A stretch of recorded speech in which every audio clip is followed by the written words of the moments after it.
Here is Luke Summer. He is an overtrained and over-equipped elite soldier who has spent months studying and preparing the perfect heist. On August 7th, 2006 at 5:15 p.m., he entered the Bank of America in Tacoma, and at 5:17 p.m., he came out with $54,000 in small denominations. His robbery lasted only 2 minutes and 21 seconds. He is officially the fastest bank robber of all time. But is he really? At least that's what the muggles think. But speedrun enthusiasts know the truth. Let me introduce you to the fastest real bank robber of all time. He's bald, he's athletic, he's particularly good at his job and masters the art of disguise like no one else. I'm talking about Agent 47, and more specifically when it's controlled by the best speedrunners in the world. Here is the story of New York, a very special level. A level full of bugs and glitches that the speedrunners will be able to exploit endlessly with the one and only objective to rob this bank as quickly as possible.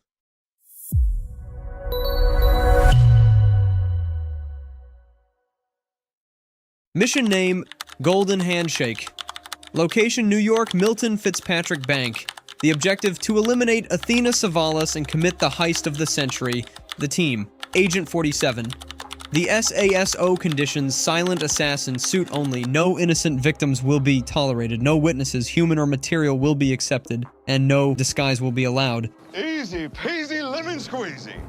Milton Fitzpatrick is a real fortress that spreads over 5 floors, starting with the ground floor, which is essentially a huge counter, the first floor, which is reserved for VIP clients, the second, which is the investment banker's floor, and finally the third, the management floor, consisting of a conference room, an office, and a private bedroom. This is where our only target is. She is ruthless, unscrupulous, and hated even by the people who are supposed to protect her. She is Athena Savalas, 51 years old, specialized in exploiting legislative loopholes in tax and money laundering for clients, each more obscure than the last. At the opposite end of this gigantic building is the basement, and it is here that the safe was placed. He is excessively guarded humanly and impenetrable materially, which is understandable since inside are hundreds of millions of dollars, dozens of gold bars, and works of art. But we're even more interested in this. The second objective of this mission is to recover what is the most precious resource in the world of infiltration,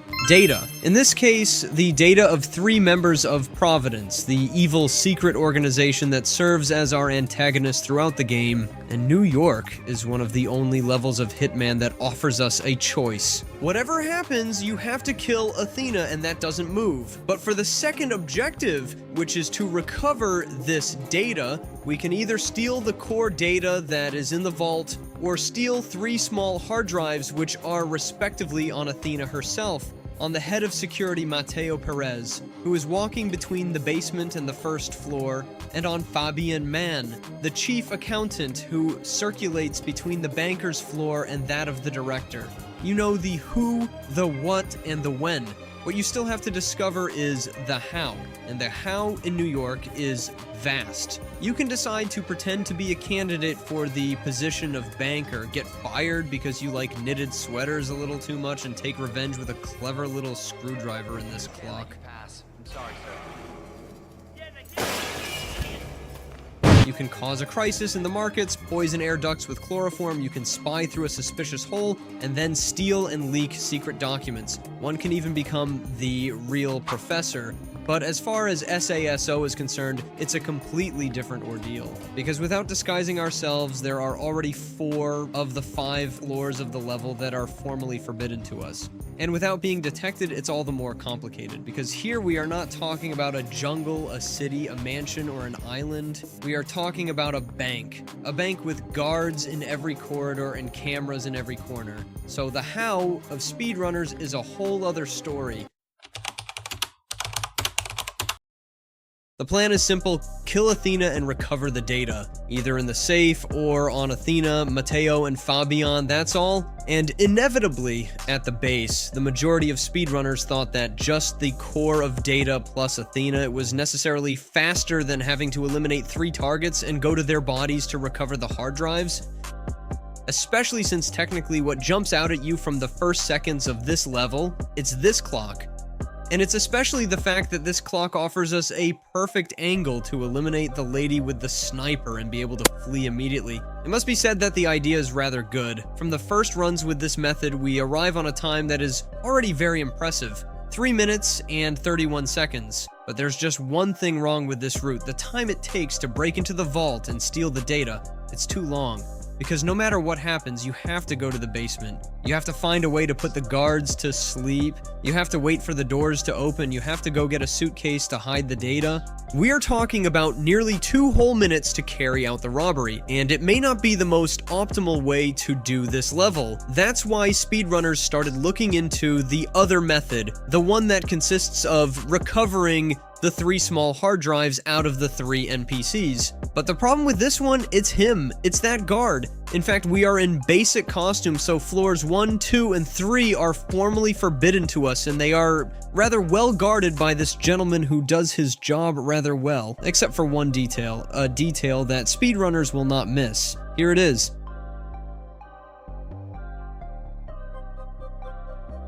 What you just saw is called the Frisk, and it's all stupid, but the idea is just to go around this guard by sticking to the right end of the passage. It is a kind of glitch that means that the guard's line of sight was not designed to cover the entire passage. In fact, we are literally a meter away from him, but he doesn't see us crossing.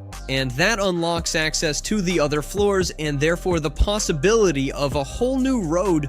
From there, we're going to release an object that will be absolutely crucial for this level. And this object is the Kelmer one. It's a gun, but a gun that doesn't kill. It is loaded with 2 tranquilizer darts that will put the targets to sleep, and therefore do not make us lose the silent assassin. We're going to use it for the first time on Mateo Perez, who is just heading to the first floor. It collapses, and it is the first hard drive recovered. A few steps later, an explosive duck is placed in the middle of this corridor. The goal is not to hurt anyone with it, but simply to make a lot of noise, which will capture the attention of practically all the NPCs on the floor for a few seconds. And these few seconds, they allow us to cross the VIP area at full speed. 31 seconds have passed and we are already on the second floor. A floor in which you will only carry out a volley of distraction shots to be able to cross these 2 guards, destroy the surveillance camera, and reach the top floor in only 40 seconds. And that means that Fabian, the second data carrier, is still there, quietly sipping his coffee. We're going to use the second dart of the Kelmer one to calm him down, which will also have the effect of monopolizing the attention of the other NPCs present in this room for a few seconds. Second data disk recovered, the third is on the same floor on Athena. We head to his office, opening the door delicately, and here in this briefcase, we get our second Kelmer. But the strategy will be to reload our 2 tranquilizer guns with a single dart each. What for? Because the reloading of the Kelmer is rather slow. And the next sequence, it consists of destroying a surveillance camera and tranquilizing 2 guards in the space of 3 seconds maximum. Luckily, the third guard is a little slower minded, which gives us just enough time to knock him out with an old newspaper and finally be able to take care of Athena. Target eliminated, third hard drive recovered. All that remains is to go to his room to retrieve the key to the nearest exit, destroy the computer that manages the surveillance cameras, and flee in just 1 minute and 28 seconds. Even faster than Luke Summer. In this run, she's quite crazy actually, and for several months, no one managed to bring her down. In any case, no player manages to bring it down, but Hitman is a live service video game. It is constantly updated, constantly improved by the developers, and the fact is that even if they will never admit it, it is obvious that they sometimes use the ingenuity of speedrunners as a tool to find bugs. And in this case, the Frisk, the technique that allowed the entire run, will be corrected, and that means 2 things. Firstly, that all runs that use it automatically become obsolete, but also, and above all that, whatever happens, knowing that one of the most important elements has been removed, we will never again see a run as fast as 1 minute and 28 seconds. And that, mentally, even if speedrunners know that this is the kind of thing that could happen, it's still quite difficult to take, not only because it's hundreds of hours invested for nothing, but above all because from now on, in the best case, we'll do a decent time, but we'll never do better than what has already been done. And that's not very motivating, and that's understandable. Except that 2 months later, this happened.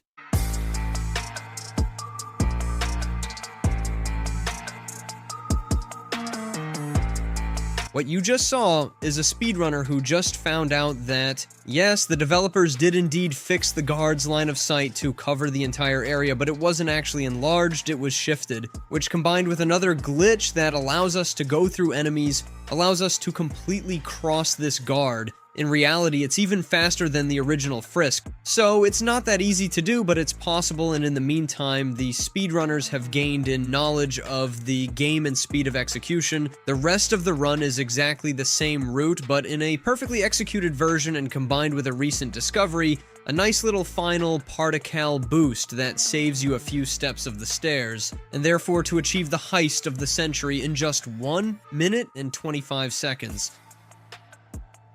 3 seconds gained after an AI bug was fixed. It's the kind of thing that sends a pretty clear message to the developers, and the message is, fix the game as much as you want, but you'll never stop us. This 125 on New York is admirable. First of all, because of the beauty of the run and its execution, but also because of its history, and the rather strong message it sends about the always somewhat conflictual relationship between developers and speedrunners. And to tell the truth, this 125 will not even be contested. For many months, silence was offered in the corridors of this New York bank, and it will gradually be considered a perfect run. Some will theorize that a minute 24 or 23 would be possible, but what is certain is that we are very close to the human limit. But that's what we believed until a certain person also started to take an interest in the level. In fact, someone you know may already be, and his name is Punkstarfunk. Punkstarfunk is one of the legendary speedrunners of the Hitman community. He holds the world records on Haven, Scale, Chongqing, and Paris, and yet it was with New York that he shocked the speedrunning world. Since this heist that we thought was perfect, that we thought we would optimize down to the smallest detail, he will explode it with what is the most ingenious road I have seen in any Hitman speedrun. He completes this level in 55 seconds, and let me show you how. Punkstar followed these 3 NPCs for several weeks to analyze every detail of their behavior, and he realized something quite decisive. In the very first minute of the level, Matteo, he is on the ground floor, so in the same place as us, while Fabian and Athena are both on the 3rd floor. What this means is that in truth, if you could just start the mission and jump directly from floors 1 and 2 to the 3rd, it would be possible to save a monumental amount of time. But in this bank, there is no elevator, and what does a determined speedrunner do when there is no elevator but needs the elevator? Well, he makes one, and that's precisely what will happen in this run. Punkstar cuts the intro cutscene directly, and in the first seconds of the level, he makes 2 precision shots before starting to run in a straight line. A real straight line, by totally ignoring this officer who normally allows the frisk. Instead, he drops his briefcase in the middle of the room, which will attract the attention of the guards and the surrounding cameras during the 2 seconds that allow him to take out his calmer and put Matteo to sleep. First hard drive recovered. For the rest, he blinds the 2 guards on the 1st floor, and be careful, it's going to go quickly. He enters this restroom, steals an apple, pulls once on the water fountain to pierce it, which will distract these 2 people. He calms the gentleman, hides behind the sofa, and pause. Well, I told you that this level, he finishes it in 55 seconds. Now, we're already at the 30th second of the run, and Punkstar is still on the 1st floor and has only recovered 1 data disk. He has 25 seconds left to go up to the top floor, eliminate Athena, retrieve 2 more data disks, and flee. What I'm getting at is that without an elevator, it's simple. It's just impossible, but the elevator is right here, actually. The elevator is this gentleman, look. Heard that? So, what you just saw is a whole new technique. It's called the Golden Gambit Hyper Boost, and it's not going to be very clear, but basically it consists of taking cover, in this case against the sofa, and then turning in the opposite direction to the one you were originally facing while mastering an NPC at the same time. So it's much more nuanced than that in truth, but basically the idea is that the game doesn't understand what's going on and propels us into the air, but that's not all. Because in fact, nothing has been left to chance, and if the speedrunner has chosen precisely this character to serve as his elevator, it is because this character is precisely 3 floors below the private room of Miss Athena Savalas. And this 31-second timer is precisely calculated so that when we land in this room, it is empty, which allows us to make a first panic shot in the next room to retrieve the key to destroy the video surveillance equipment and to eliminate Athena, who is a meter away, all alone behind this door. But it's still not over, because this technique is so well optimized that the speedrunner knows that with the first panic shot he has made, Fabian, the third discus carrier, will run for his life by taking exactly the same route that the speedrunner also takes to escape from the level.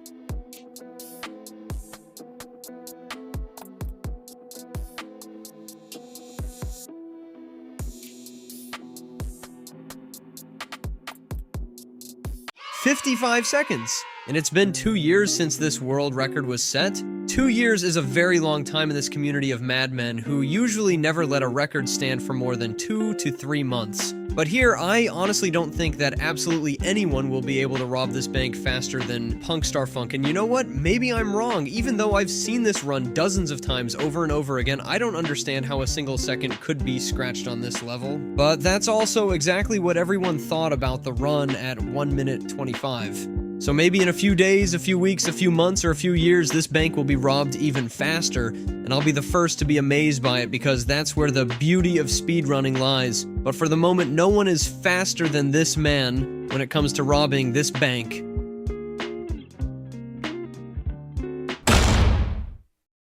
Thank you for coming this far. Tell me in the comments which is your favorite episode of Hitman. Don't hesitate to discover the other videos of the channel, or even better, you can subscribe. See you soon!